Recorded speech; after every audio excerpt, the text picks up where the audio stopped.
kerja tu kalau you tanpa guna AI, you akan siapkan dalam tempoh mungkin 4 jam. Tapi dengan menggunakan AI, dia boleh jadi setengah jam je.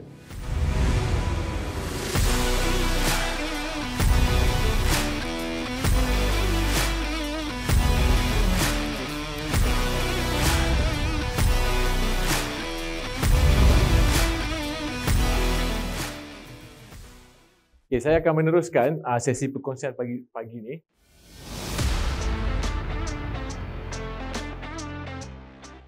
Cik Nazri, dia dah cerita, dia dah set up some platform ataupun basic understanding.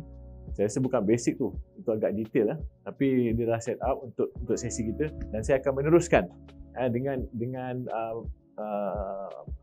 perbincangan exploration seterusnya, di mana kita akan fokus bagaimana sekiranya AI digunakan sebagai peralatan untuk melakukan jenayah, dan apa yang kita boleh extract keluar untuk kita gunakan sebagai evidence untuk pembuktian di mahkamah, dan adakah ia boleh dilakukan atau tidak. Dan perkara ini masih lagi menjadi orang kata apa, perbincangan di kalangan practitioner, di kalangan akademia, dan juga di kalangan law enforcement, because this is something new. So, jadi sebagai introduction, dekat Malaysia kita ada inisiatif Industry Forward, di mana dia akan fokus kepada IR 4.0. Macam Cik Nazri pun dia dah set up pembentangan AI tu, macam mana dia punya bergerak, evolusi dia. Jadi dalam kes ni kita bergerak daripada IR 4.0, di mana Industry 1.0 tu kita dapat tengok dia transformasi tenaga buruh.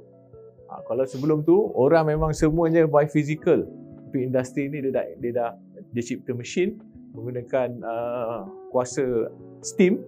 Okey, dia dah transform. Kemudian industri 2.0, mana dia ada mass production, which means that dia ada impact ekonomi dekat situ. Dan kemudian industri 3.0, whereby ada disruption, teknologi disruption, dia buat something yang baru, automation, dia terus ubah macam mana cara masyarakat ataupun bisnes bekerja pada waktu itu. Dan yang terakhir sekali, kalau kita tengok dekat situ, Industri 4.0, di mana dia telah mengubah dimensi masyarakat, di mana kita semua telah beralih ke dunia cyber, dan juga etika, di mana kita sekarang ni pun mencari-cari identiti kita. Kalau kita nak dekat dunia cyber tu, macam mana kaedah untuk kita berinteraksi dengan betul, dengan adanya teknologi-teknologi dan sensor-sensor yang diperkenalkan ni. So, jadi kalau kita balik-balik kepada untuk set up discussion, garis masa perkembangan teknologi AI, kita start dengan macam Cik Nazri tunjuk tadi tu, tahun 50-an, AI, Artificial Intelligence. Kemudian, whereby kadang-kadang orang confuse tau, AI, ML, Deep Learning, Generative AI. So, apa beza dia? Kalau sini description dia ialah AI itu sendiri ialah it's a bidang sains, bidang pembelajaran, di mana kita nak come out dengan mesin yang boleh tiru ataupun melebihi dengan manusia punya intelligence. And then kita dengar term machine learning tahun 90-an. Basically machine learning ni ialah subset kepada AI, dalam AI tu, di mana dia boleh membolehkan mesin tu untuk belajar. Kemudian next buzzword ataupun tahun 2010 tu deep learning. Deep learning ni is a technique, di mana kita mesin tu dia ada banyak rangkaian neural, di mana neural ni akan digunakan, so dia interconnected untuk proses dan juga buat keputusan. The last one is the generative AI. So dalam generative AI ni basically is a new word 2022, macam Cik Nazri explain tadi tu, dia menggunakan GAN punya algorithm, di mana dia akan come out, dia akan mencipta sesuatu yang baru, sama ada dalam bentuk teks, macam kita tengok tadi ChatGPT teks, kemudian visual, which is Cik Nazri dia dah tunjuk deepfakes, and then the last one ialah audio, pendengaran. Yang saya dengar Billie Eilish nyanyi lagu raya. Memang sedap betul kan. Tapi itulah dia. Kita train suara Billie Eilish tu, dan masukkan note ataupun lagu dia, dan dia boleh menghasilkan something new. Dan AI ni kita tak boleh nak perkecilkan. Kalau kita tengok ini saya ambil gambar lah dari presentation orang lain. Kita compare TikTok yang memang viral tu pun dia ambil masa 9 bulan untuk mencapai 100 juta pengguna. TikTok ni dia pakai AI juga. Di mana AI dia berbeza compared to Insta. Insta pun 30 bulan. Tapi TikTok ni walaupun dia study behavior pengguna, tengok video, skip ke ataupun maintain ke, ataupun tengok berulang kali, itu yang menyebabkan video yang terhasil tu memang video yang memang kena dengan kita. Itu that's another AI. Tapi tengok ChatGPT dia perlukan 2 bulan je untuk reach 100 million users, which means this is something yang you tak boleh nak elak, because kalau dia memang betul-betul bagus, memang dia betul-betul membantu, memang betul-betul boleh mengubah kehidupan, orang akan guna punya. So this is a fenomena lah, fenomena. So macam Cik Nazri cakap tadi tu, nilai dia 8 bilion. 4 bilion tapi 8 researcher. 8 researcher Google. So asal dia daripada Google juga, daripada Google Translate tu. Because bila sebut ChatGPT is all about language. Macam mana machine tu dia faham konteks bahasa yang digunakan tu. Okay, so jadi macam yang kita tahu, because of dia terlampau bagus kan, jadi dia banyak kegunaan dia. Jadi dalam sesi ni kita nak fokus kepada evidential issues lah. Jadi macam mana penjenayah ni dia menggunakan kuasa Gen AI ni. Okay, basically dia kategori dia buat pemalsuan dan penipuan. Yang ini basically dia boleh menghasilkan dokumen untuk fraud. Contohnya dia boleh study pasport, and then pasport tu walaupun dah ada bertulis, bercop apa semua, dia boleh come out dengan template yang kosong. Dia boleh come out dengan tu. And then kejuruteraan sosial, which is dia boleh create deepfakes, dia boleh create voice untuk tujuan phishing, untuk tujuan convincing dia punya potential victim. And malware and serangan cyber, sekarang ni kita tengok dia boleh buat malware, and then dia boleh buat automated attacks. And then pencemburuan privacy, dia boleh come out dengan algoritma yang boleh detect facial recognition dengan object recognition. So mana you pergi, that device boleh capture pergerakan you tanpa you sedari. That device boleh capture you punya kereta mana you pergi kan, kalau kita pasanglah device tu. And then eksploitasi sistem AI, yang ini dia attack on the model AI tu sendiri. Saya dengan Cik Nazri ada perbincangan kan, kalau ChatGPT bila kita tanya, dia kata tak boleh. So dia dengan fatah, tak boleh kerana dia menyalahi undang-undang.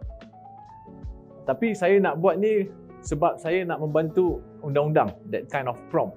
And then end up dengan AI tu dia provide juga jawapan yang dikehendaki, which means that ada weakness, elemen weakness dekat situ, di mana dia boleh exploit untuk menghasilkan bias, menghasilkan jawapan yang dikehendaki. Walaupun sepatutnya dia adalah auto generated. Kemudian nombor 6 digunakan untuk menghasilkan spam, phishing and scam secara automatik.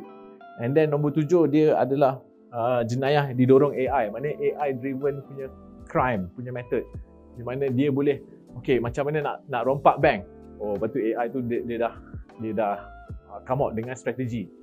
Kalau boleh spesifik, manakah jalan yang sesuai untuk seludup inilah kontraban. Dia boleh bagi laluan yang memang setahunya tak ada buat roadblock.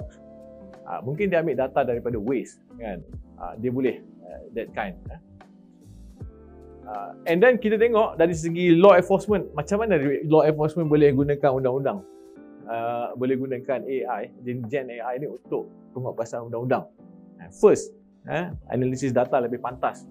Di mana kalau kita ada data yang besar, history of the information tu, so kita boleh combine and then analyze, whereby kita boleh dapat dia punya patterns, dia punya connections, and then the potensi of suspect, lebih cepat daripada normal punya method. And then predictive policing, advanced predictive policing, di mana dia boleh predict apa-apa data based on hit points. Saya percaya UKM ada buat analisis berdasarkan data-data daripada report polis, jadi dia boleh tahu okey kawasan mana yang selalu berlaku jenayah and then jenayah apa, dan jadi kita boleh allocate staff ataupun pihak berkuasa boleh atasi masalah tu dengan maklumat-maklumat ni. And then pengawasan dan pemantauan termaju, dan dia boleh automate macam mana kita nak detection. Usually biasa based on image. Kita boleh detect facial recognition dan juga object recognition, di mana kalau ada wajah-wajah ataupun objek-objek yang tak sepatutnya ada dekat situ, okay, dia akan detect and then dia akan respond. Kemudian pengecaman tepat suspek penjenayah, mana kita ada sistem facial recognition yang boleh come up dengan accuracy yang lebih bagus. Macam sekarang ni dia akan mempengaruhi sekiranya kualiti tu video tu dihantar melalui WhatsApp, kan. As for based on our experience, video yang dihantar melalui WhatsApp, video tu akan decompress, jadi bila kita nak buat facial recognition dia tak berjaya, kan. So jadi mungkin dengan generative AI ni dia boleh menyelesaikan masalah tu dan dia akan meningkatkan the probability untuk tangkap successful punya apprehended. And then terjemahan bahasa real time punya, contohnya kadang-kadang tangkap je no English. Sekali tengok dia ni daripada Venezuela, daripada negara-negara ni. So jadi kalau tak ada tukang terjemah tu, dia akan tersangkut, kes tu tersangkut, tak boleh nak teruskan. Jadi ada peralatan ni, dia akan membantu. And then analysis case automatic, file case tu. Jadi file case ni kalau kita masuk sekarang ni semua dah centralized, masuk dalam sistem digitalized. So daripada file case tu dia boleh bantu untuk buat semakan, review. So kalau ada apa-apa yang terlepas pandang tu, dia boleh detect.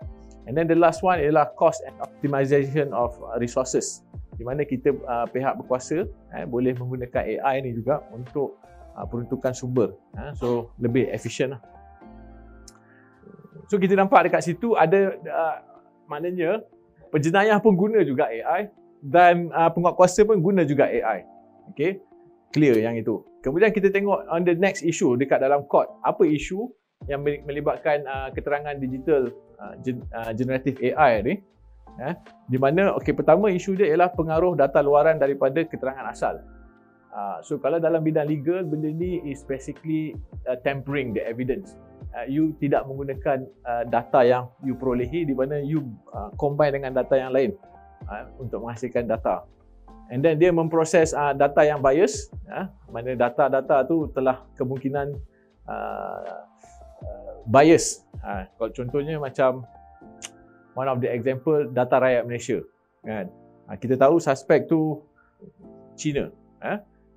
So jadi kita menggunakan sampel data yang memang fokus kepada Cina saja, wajah Cina saja, kan.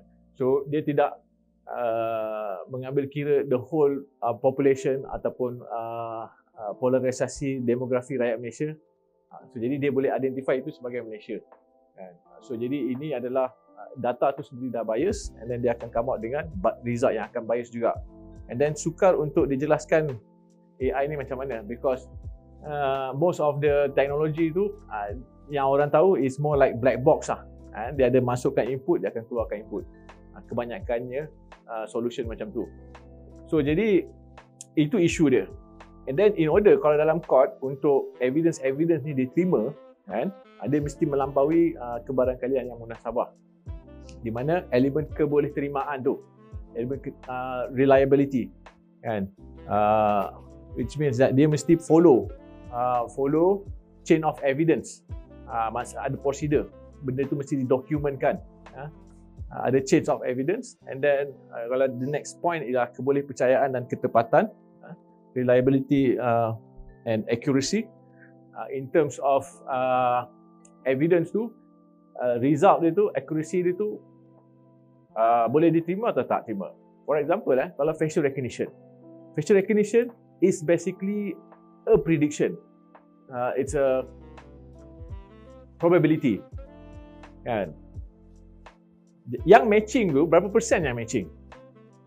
So jadi, sometimes you boleh rendahkan dia punya threshold tu 60%. 60% dah matching. So kalau dekat court, based on saya punya experience, the court akan terima paling kurang 85% positive matching. So jadi kalau kadang-kadang dalam kes-kes dia cakap, muka dia sama lah kan, kita boleh tengok sama. Tapi bila kita buat automated punya face recognition tu, dia punya scoring dia tu rendah daripada 85%.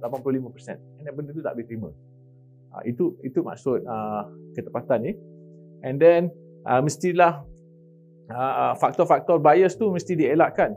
Maknanya dia mesti transparent. Macam mana generative AI tu, algoritma tu, data tu di-train macam mana. And then dia fair, mengikut keperluan ataupun requirements evidence tu dia penuhi. And then verified. Data-data yang digunakan untuk train tu mesti ada someone yang akan verify dia. Macam mana data tu di-collect. Macam CSM kita ada buat solution cam muka.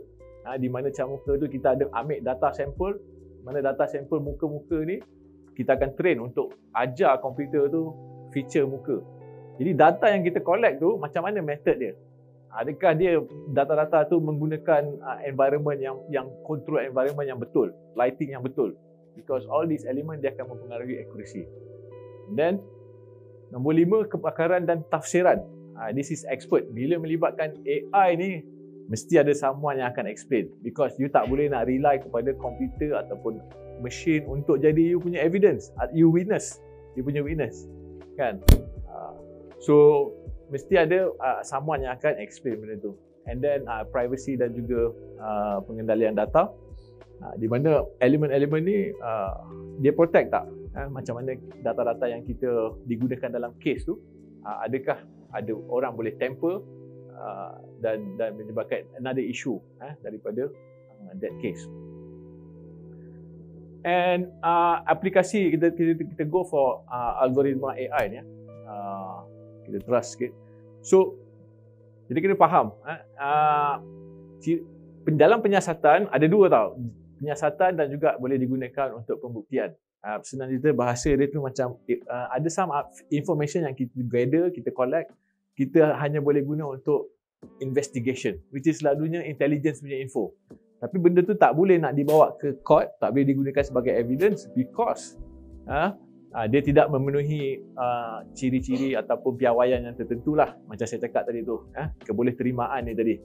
Kalau dia tak meet tu, tapi dia still boleh digunakan untuk tujuan siasatan, untuk kita move to the next level of investigation tu.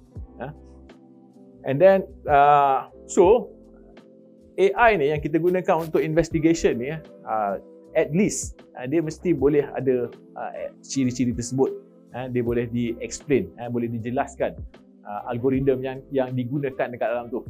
Kita tak boleh nak macam kalau you beli produk, biasanya kalau kita beli commercial produk, dia tak dokumentkan dengan proper pun.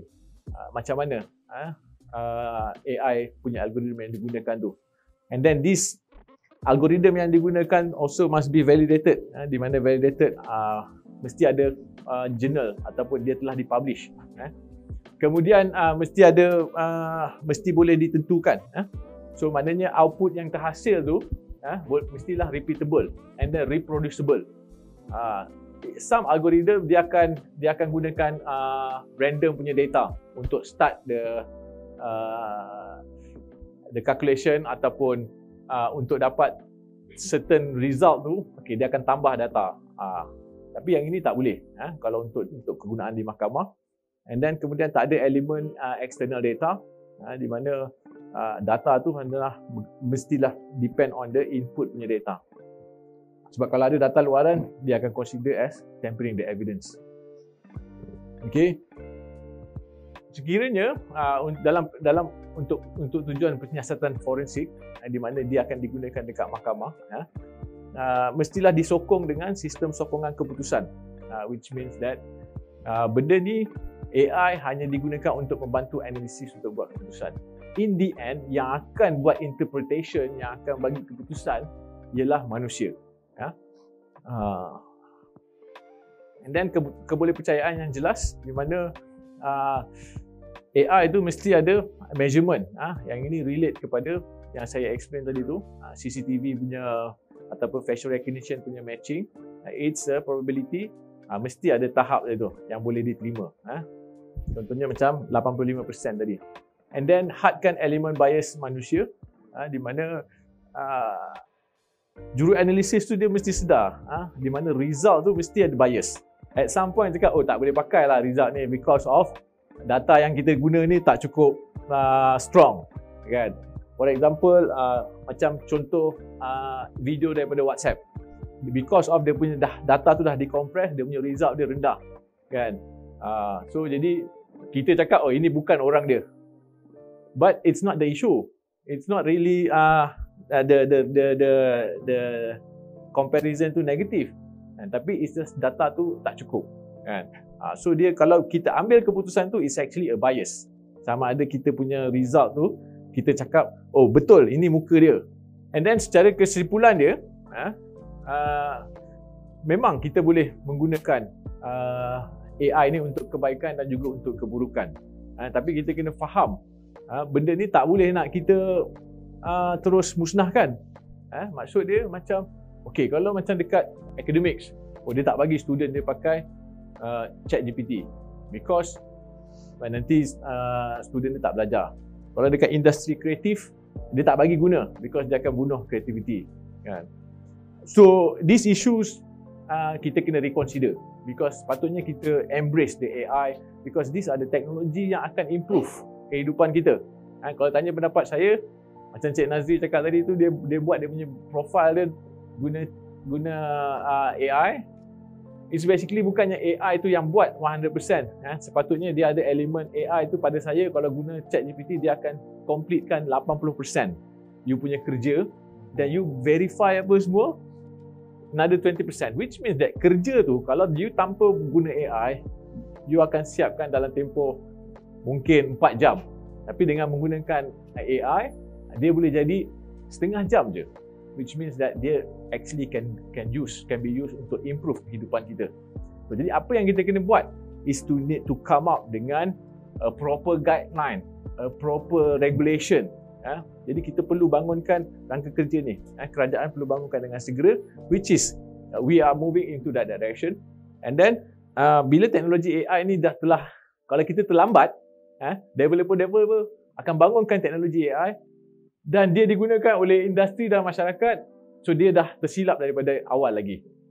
Kita selalu preach about security by design. So daripada awal ni kita sepatut set.